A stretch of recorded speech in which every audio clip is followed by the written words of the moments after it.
This is MTG Burgeoning, and in this video we will showcase the building blocks to a +1/+1 themed build with Shalai and Hallar as the commander.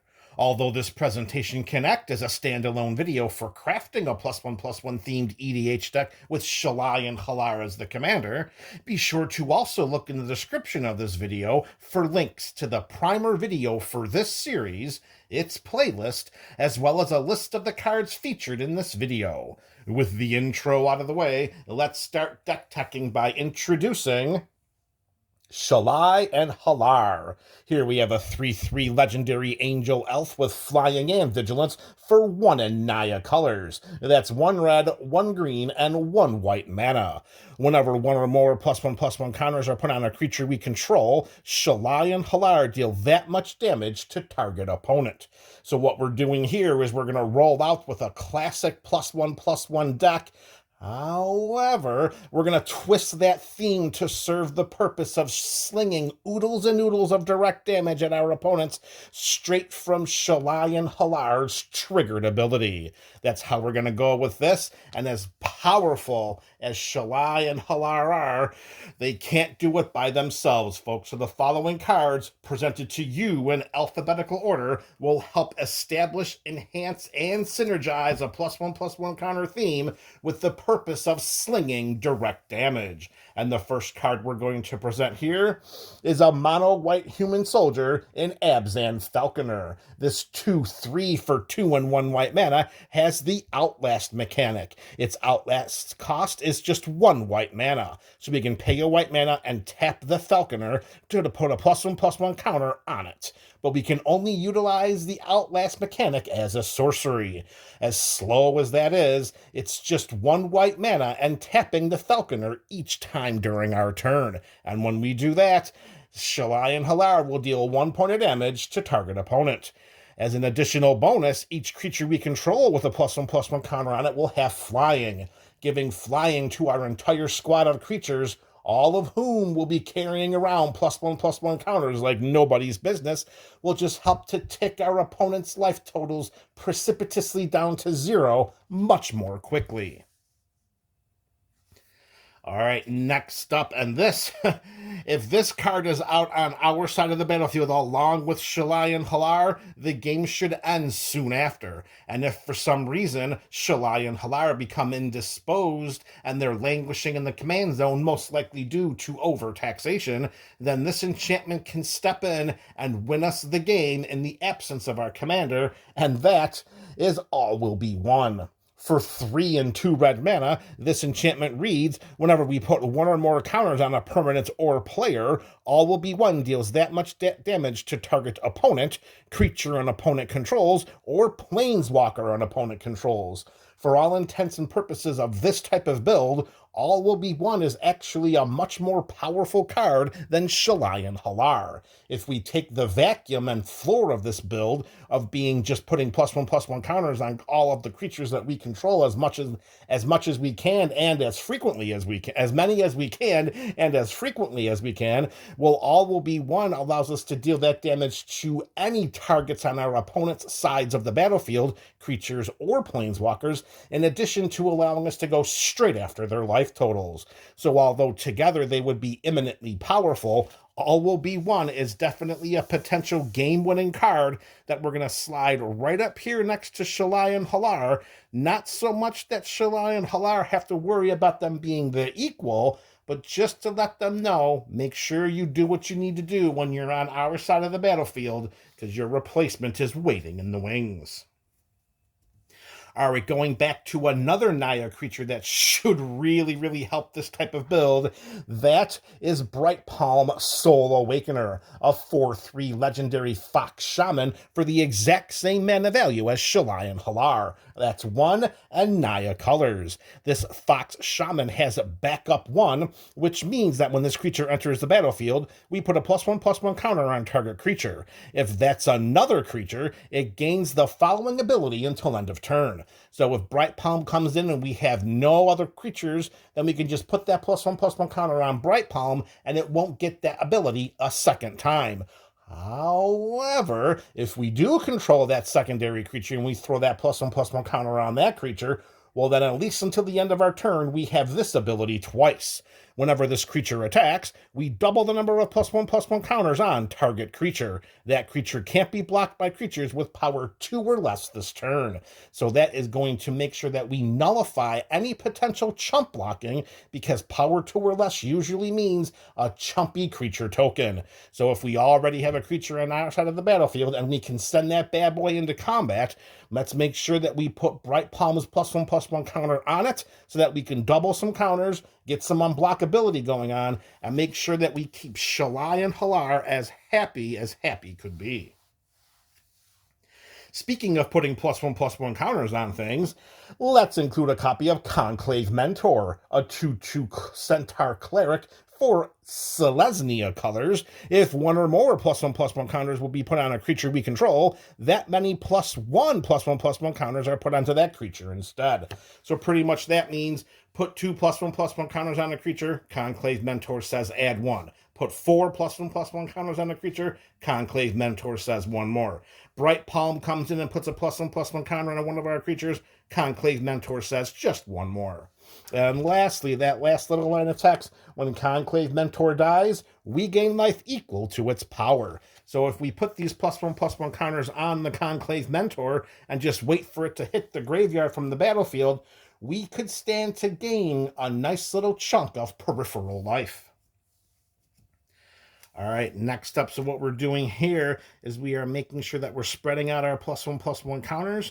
This one is more of a global effect, where Abzan Falconer is just a +1/+1 counter maker on itself, and Bright Palm has to come into the battlefield or attack in order to sling her +1/+1 counters. So we're going to keep the individual ones here, the global ones here, Shalai right there, backup win condition there, and our next card is going to be a mono green creature edition, and that is Evolution Sage, a 3/2 elf druid for 2 and 1 green mana.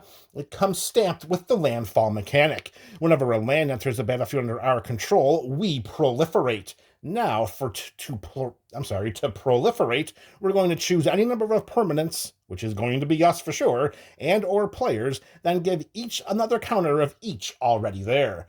So I'm pretty sure that we're going to put that land into play, and every single creature that we have a +1/+1 counter on is going to get proliferated and getting another +1/+1 counter. That could get out of hand very, very quickly, and just imagine if we have any combination of Shalai and Hallar and all will be one on our side of the battlefield while we're proliferating, that's going to allow us to sling direct damage like nobody's business.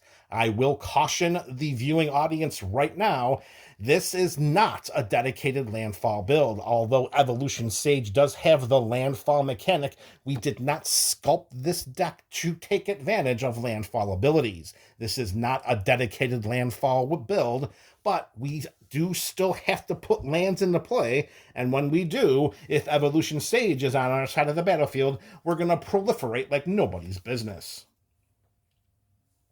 All right, next up is going to be another landfall card. I swear this is not a landfall build.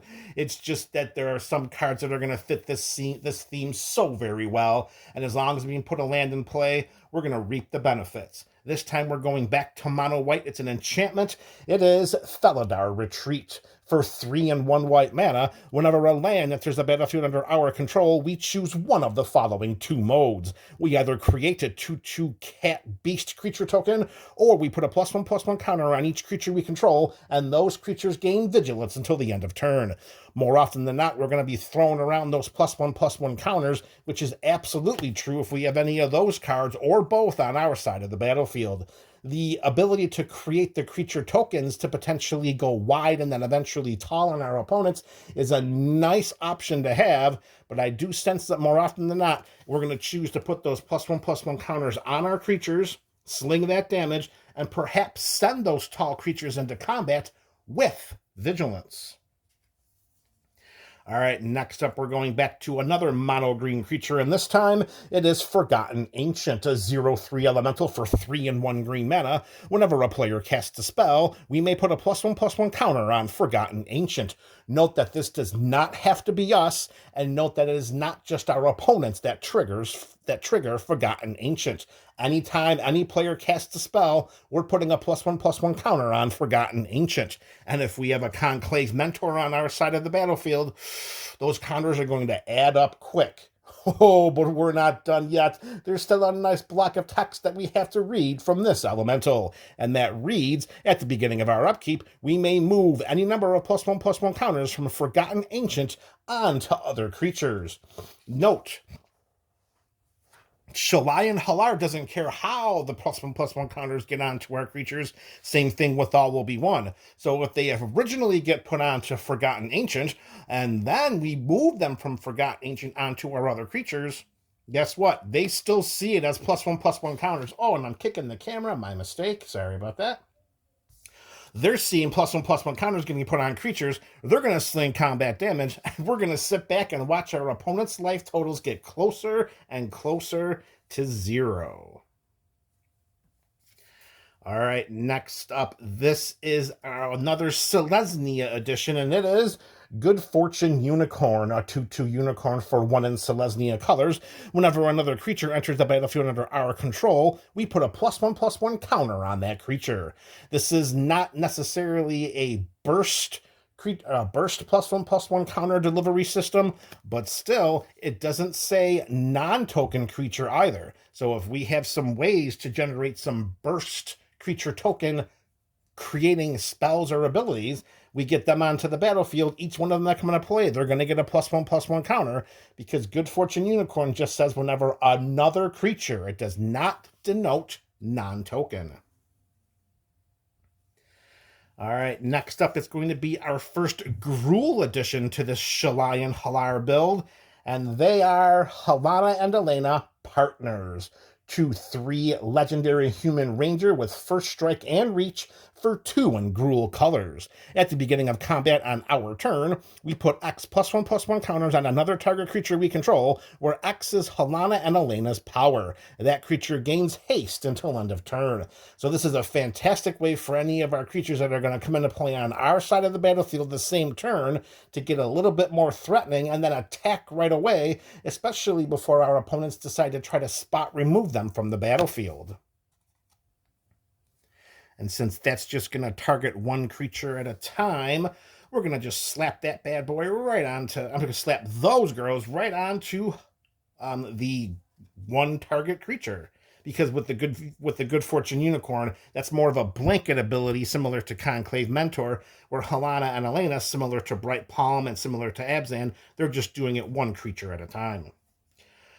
All right, before Conclave Mentor was Conclave Mentor, we had Hardened Scales, a green enchantment for just 1 green mana that does exactly what Conclave Mentor does. If 1 or more +1/+1 counters we put on a creature we control, that many +1 more are put on them instead.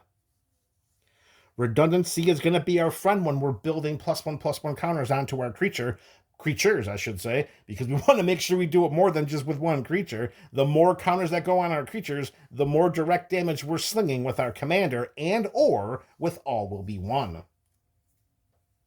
Staying with a mono green theme, but this time shifting away from enchantments and going back to creatures, we have Kami of Whispered Hopes, a 1/1 spirit for 2 and 1 green mana. If 1 or more +1/+1 counters we put on a permanent we control, that many +1/+1/+1 counters are put on that permanent instead. So if you received your memo from the Redundancy Department of Redundancy, this is the third such instance of us adding an additional +1/+1 counter to one of our creatures whenever we put one there. And hopefully those abilities keep on coming.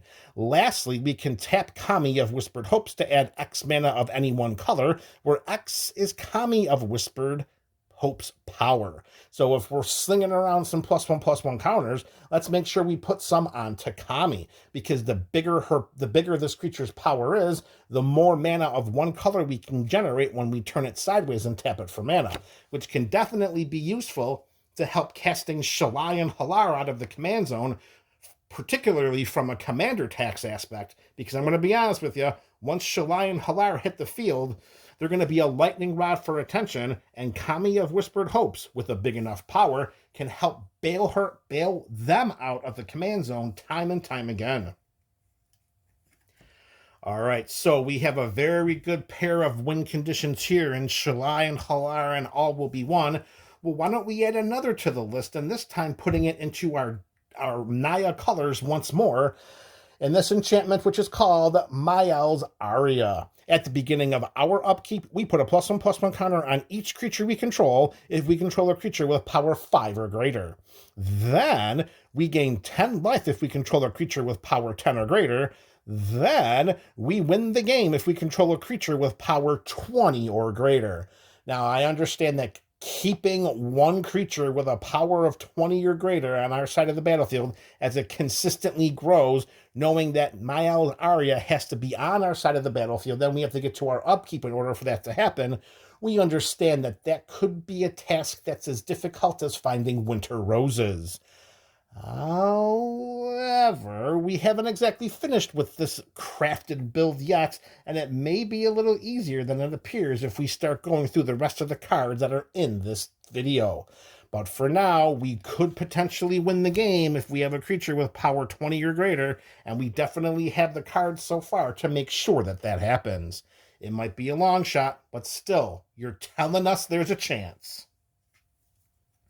All right, we're going back to our mono white creature well once more to introduce Mikaeus the Lunarch, a legendary human cleric for X and 1 white mana. That 0/0 power and toughness won't stay that way for long, because Mikaeus the Lunarch enters the battlefield with X +1/+1 counters on it. We can tap Mikaeus the Lunarch to put a +1/+1 counter on him, or we can tap him to remove a counter from Mikaeus to put a +1/+1 counter on each other creature we control. This is a weapon of mass direct damage destruction. As long as we have the counters on Mikaeus to tap and remove one to put a +1/+1 counter on each other creature we control, that's going to be a real nice way to deal some chunks of direct damage straight to our opponents or to any of their permanents. For some more +1/+1 synergy, how about adding a copy of Rishkar, Pima Renegade? This 2/2 legendary elf druid for 2 and 1 green mana. When Rishkar enters the battlefield, we put a +1/+1 counter on each of up to 2 target creatures. So unfortunately, the +1/+1 delivery system here with Rishkar, it's a one and done trick. It's an enter the battlefield trigger, and then there's no more coming from Rishkar. However, Rishkar does bring a little bit more oomph to the table, because each creature we control with a each creature we control with a counter on it, it doesn't even have to be a +1/+1 counter. Granted, they're all going to be +1/+1 counters for us here, but Rishkar reads each creature we control with a counter on it allows us to tap it to add a green mana to our mana pool. Now, of course, from a game state and board state perspective, whether or not we want to tap our creatures with +1/+1 counters on them just to get a green mana, whether we want to do that for some mana acceleration or send them into combat if they're, ginormously huge with the number of +1/+1 counters we're planning to throw around all over our side of the table, that remains to be seen. But if we have a Felidar Retreat on our side of the battlefield and we opt to get the +1/+1 counters on each creature off of the landfall ability, remember, those creatures have vigilance until end of turn, so we could send them into combat, and then during our post-combat main phase, which is also known as our second main phase, we could tap those creatures for mana if needed. And again, since this is targeting just a couple of creatures when it ETBs and not doing it globally and, consistently, it's going over here on the left side of the battlefield, on the left side of our battlefield. All right, staying with mono green, but we're going to shave the mana value off of this next creature card by 1 generic mana. It is Scavenging Ooze. 1 and a green mana. We have a 2/2 Ooze that we can pay a green mana to exile target card from a graveyard. That is an ability we should not overlook. We all know, we've all sat down at the EDH table, we know how abusive, using the graveyard could be, and we want to make sure that we can somewhat manage our opponent's graveyard so they don't think they can just run all over us and take control of the game. As long as we have the green mana to do so, we can tend to that concern 1 exiled card at a time. And if any of those exiled cards by Scavenging Ooze are creature cards, we put a +1/+1 counter on it, and we gain 1 life. So what we're going to do is we're going to actually put that over here because we have the ability to activate that numerous times over the course of a round of turns. And although the +1/+1 counters are only going on to Scavenging Ooze, that's actually a good card to put over here then. Because similar to Abzan Falconer, the +1/+1 counters are only going on the Ooze, and we want to make sure that we demonstrate how we have a handful of cards that are just helping themselves versus a handful of cards that helps out the whole squad. Speaking of helping out the whole squad, how about OG Shalai, the Voice of Plenty, a 3/4 legendary angel with flying for 3 and 1 white mana. We, planeswalkers we control, and other creatures we control have hexproof. Good luck targeting Shalai and Hallar with your spot removal as long as OG Shalai is sharing that side of the battlefield. And we're not done yet. We could pay 4 generic mana and 2 green mana to put a +1/+1 counter on each creature we control.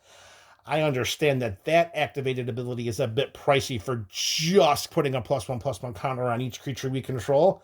The way I look at that is, if we have Shalai Voice of Plenty out there, most likely we have it out there in the mid to late game. We're protecting our creatures, we're protecting ourselves from any spells that are targeting us, and we're protecting our creatures. We may need a late game mana sink, and we look at Rishkar and Rishkar's ability to allow us to tap our creatures for a green mana if they have any kind of counters on them. Well, if we have Shalai and Hallar, if we have All Will Be One, and or if we have Mael's Aria, jamming all of that mana into the activated ability of Shalai allows us to deal direct damage to our opponents, maybe take care of some permanents on the battlefield, and let's face it, we get closer and closer to a creature with power 20 or greater at the beginning of our upkeep with this enchantment, potentially winning the game. The hexproof prevents targeting any of these cards, so more than anything, minimally, by getting Shalai OG Voice of Plenty into play, we're taking away one of our opponent's spot removal spells to use on Shalai that they normally would most likely otherwise use on one of these 3 cards. Of course, all bets are off if it's a board wipe, but hey, we can't prepare for everything with 1 card. Next up, we're going back to, actually, this is our first mono red creature edition. Well, that's awfully surprising considering that this is a Naya deck that's slinging around direct damage. I know we're doing it in a little bit more non-traditional way of +1/+1 counters, but hey, facts are facts, folks. Next creature up, Taurian Mauler, a 2/2 shapeshifter for 2/1/1 red mana, and it has the changeling mechanic. That means that this shapeshifter here is every creature type all the time. And whenever an opponent casts a spell, we may put a +1/+1 counter on Taurian Mauler.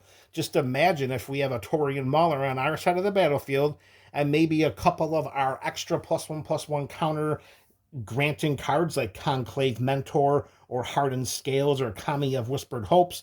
Our opponent may really have to think about, do I want to cast this spell for fear of getting something lightning bolted by All Will Be One, or by fear of getting Shalai and Hallar right to the life total?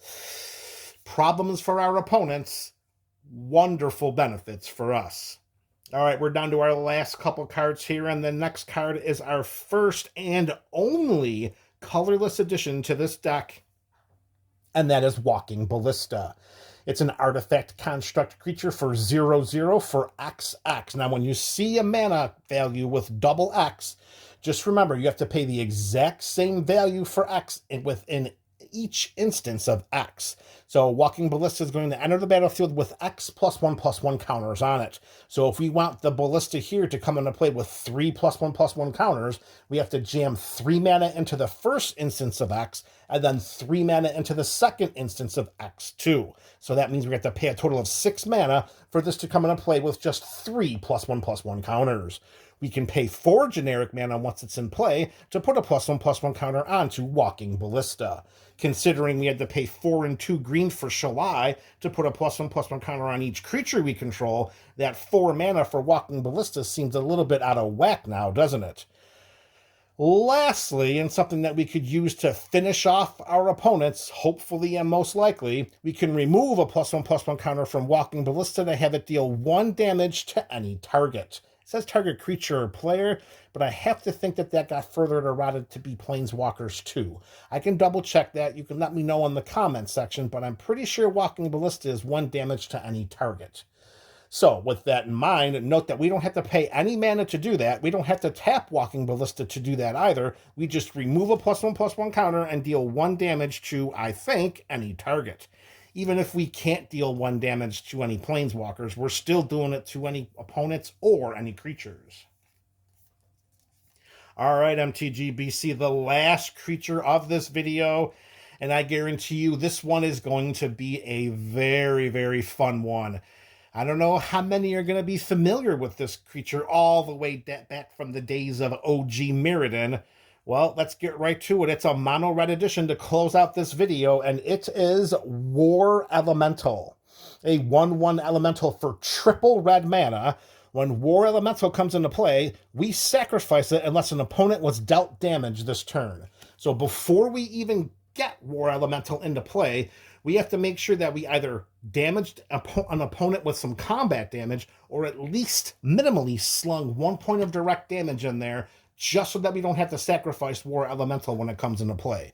So if we can make sure that we can skate by that limitation of the forced sacrifice, then we're going to be in for some real fun, because after that block of text we have, whenever damage is dealt to an opponent, we put that many +1/+1 counters on War Elemental.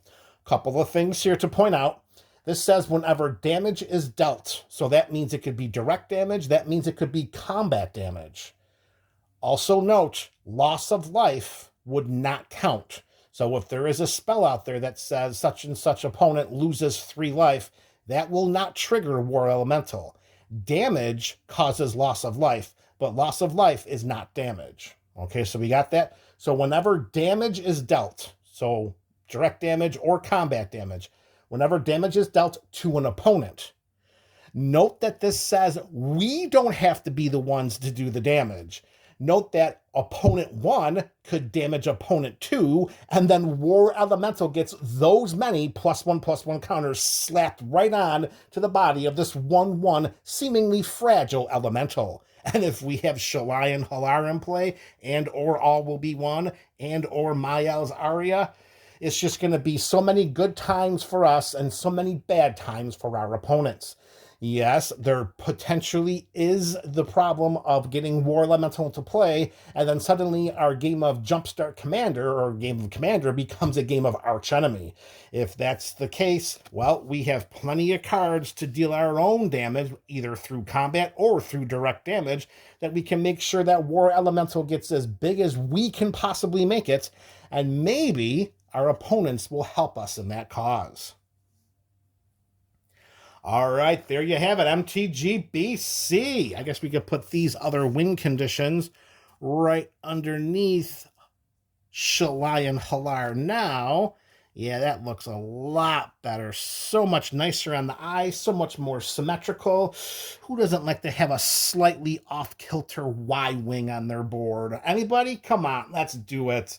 All right, MTGBC, there you have it. A +1/+1 themed a +1/+1 counter themed build with Shalai and Hallar as the commander, with a sub-theme of blowing stuff up with direct damage. That's what we've done here. You let me know in the comment section below, what do you think of this craft?